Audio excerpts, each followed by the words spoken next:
I'm artist Jenny Floravita, and welcome back to my art studio. Today I'm going to show you how to paint a fun and quick seascape. The subject is actually going to be Pacific Grove, California. Let's begin. I decided with this seascape I'm going to paint the rocks first, and I'm going to paint swiftly and quickly, and I've sped up the motion this time to about 5 times normal speed, but when I was painting I was actually painting very fast. I'm using earthy colors. I was really hoping to paint outside on this trip. I'd come down to Pacific Grove to do just that, but this weekend, well, actually, it's not the weekend. This week was the week of the really big cyclone storm. So it was rainy and it was very overcast, very cold outside for the area for the winter time. I actually spent 10 years of my life on California's central coast, and wintertime, believe it or not, is not very cold. I was always in a dress in December, January, February. It's just, I think the overcast, the cloud cover, it adds a layer of warmth.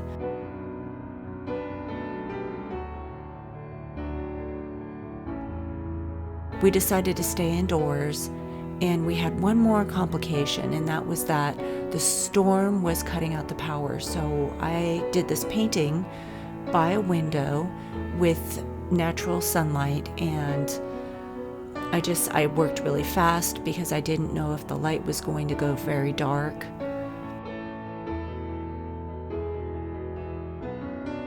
And I wanted to put the rocks in first and just kind of grab the landscape. I wetted the whole front portion of the paper, and the paper that I'm using is Arches 140 pound cold press, and this piece was from a block that I'd had, and I'm down to the last sheet of the block, so I just taped it to an artboard.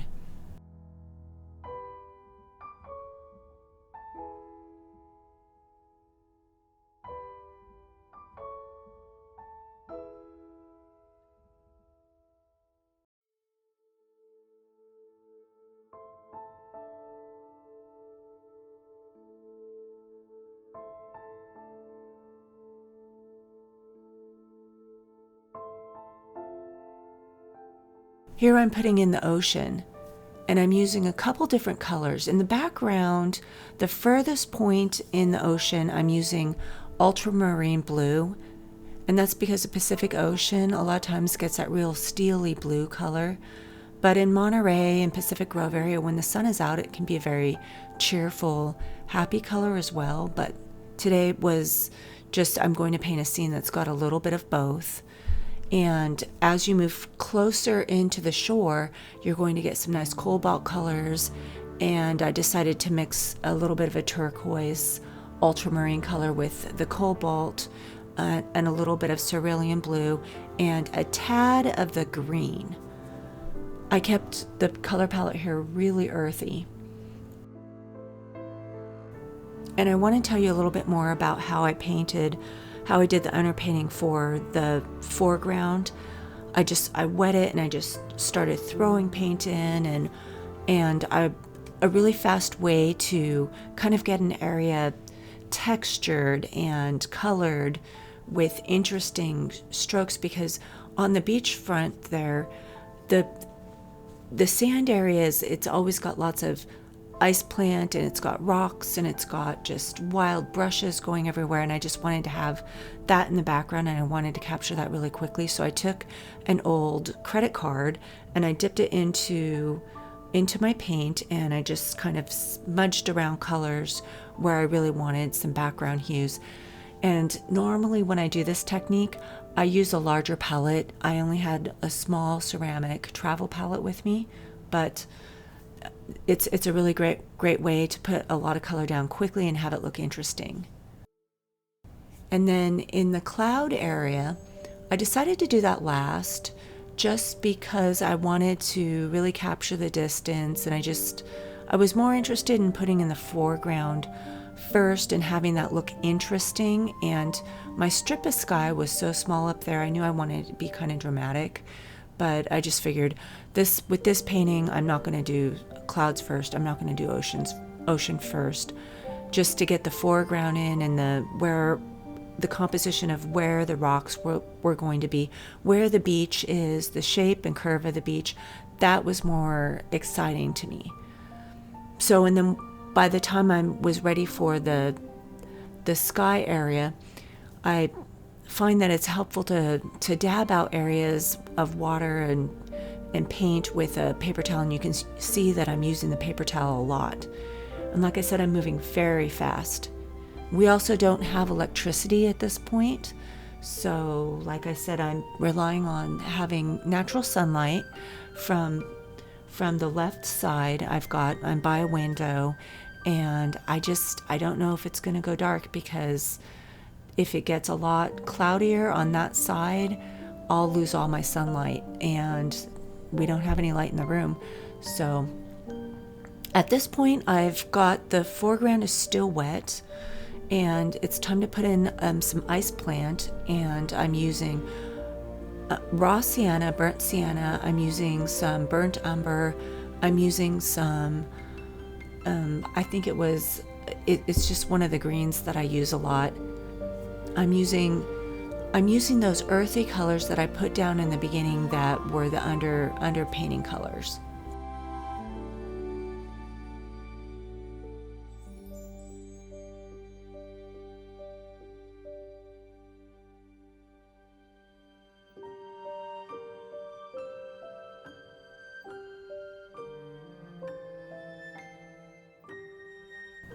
And what I'm doing here with my test palette is I'm just testing out the colors to show you what I'm using and what I'm incorporating.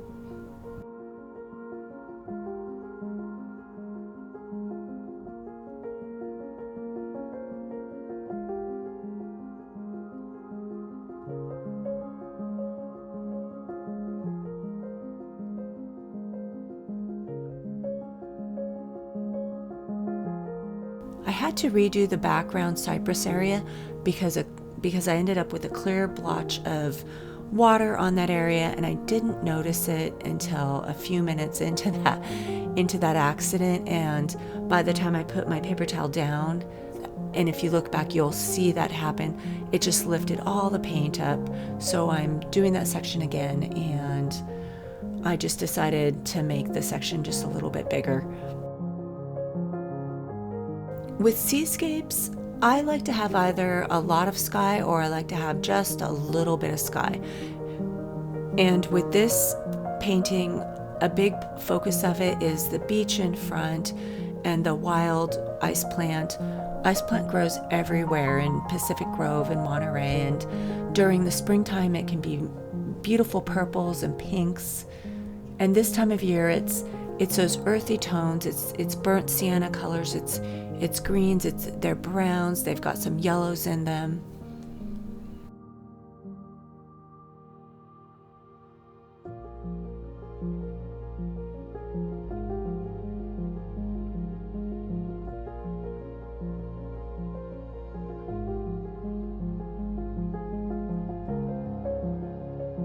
I'm coming back in with a smaller brush, and I'm just going to suggest those colors. And I want to also add some dark underneath shadows, and I'm tilting my brush on the side, and I'm just doing all kinds of quick marks to suggest the landscape in the front.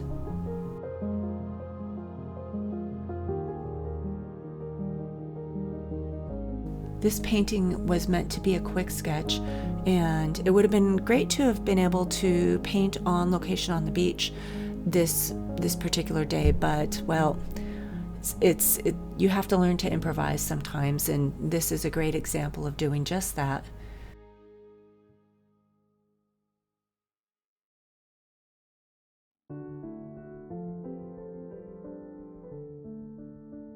This painting took just under an hour to complete, and I was painting really fast. Thank you for watching my YouTube channel.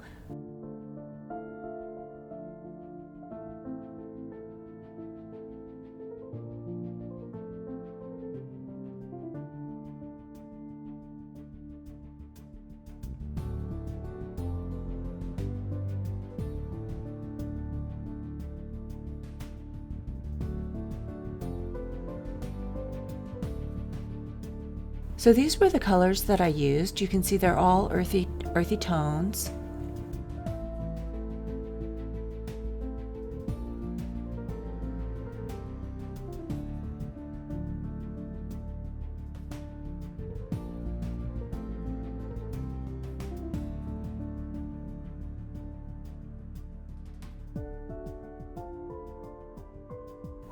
I hope you enjoyed this video and found it relaxing to watch. Thank you for watching. Please subscribe and hit the bell notification.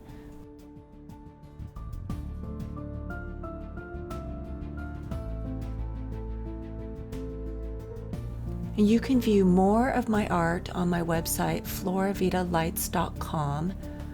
You can see my hand-painted glass chandeliers, which I make from start to finish, from the glass to the iron fixture. I do oil and watercolor paintings. I do mixed media work. And I have an art newsletter, so if you would like to be on that, you can find it on my website. Thank you again. See you in the next video.